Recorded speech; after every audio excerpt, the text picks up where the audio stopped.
Toujours dans mon document, je vais m'intéresser à une autre catégorie de propriétés de style CSS. Pour cela, je vais créer une nouvelle règle. Je choisis un sélecteur de type balise et cette fois-ci, je vais choisir la balise body. Je stocke cette règle dans ce document, je clique sur OK. J'ai à nouveau ma fenêtre de définition de règle et je vais m'intéresser à la deuxième catégorie, la catégorie arrière-plan. La première option me permet de sélectionner une couleur de fond. Puisque cette propriété CSS appliquera à la balise body, c'est tout mon document qui verra sa couleur de fond être modifiée. Je vais choisir par exemple un gris clair et je vais cliquer sur appliquer.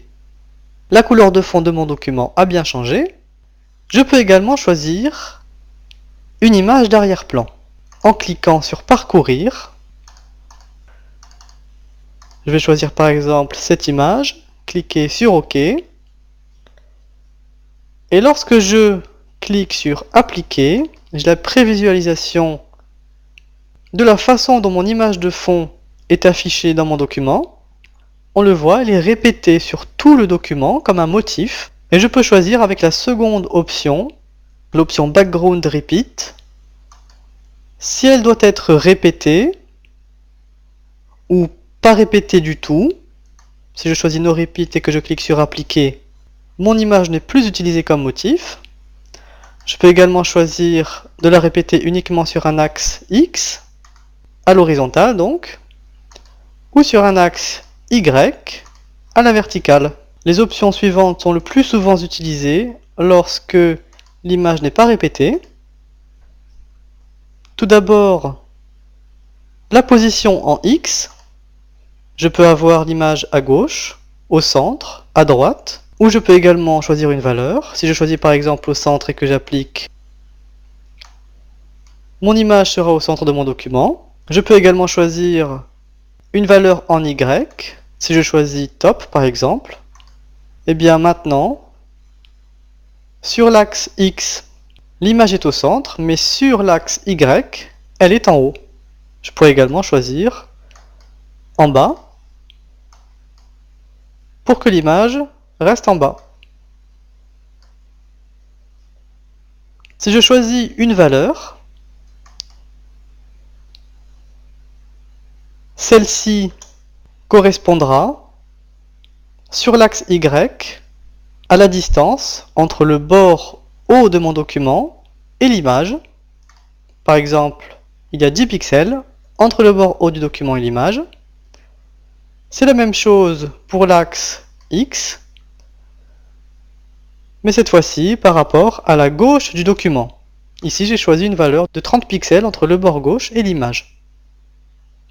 Background attachement me permet de spécifier si l'image sera fixe ou si elle sera déplacée en même temps que le reste du document lors d'un déplacement avec la roulette de la souris ou scroll. Alors si je choisis fixe, que je clique sur appliquer, je vais cliquer sur OK et je vais rajouter des paragraphes à mon document en choisissant copier, puis coller. Je vais le faire encore une fois, coller, et encore une fois. J'augmente la taille du contenu de mon document en hauteur. Je vais enregistrer, je vais lancer la page dans un navigateur. Alors je vais réduire la taille de mon navigateur afin de pouvoir visualiser cet effet. Et vous voyez, lorsque je vais déplacer à l'aide de la roulette de la souris mon texte, on voit que l'image est fixe sur le document, elle ne se déplace pas avec le texte. Alors je vais maintenant changer ma propriété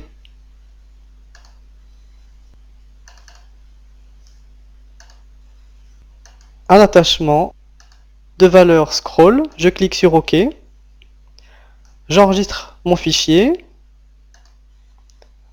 Si je retourne dans mon navigateur et que j'actualise la page, cette fois-ci, l'image se déplace en même temps que mon document n'est plus fixe.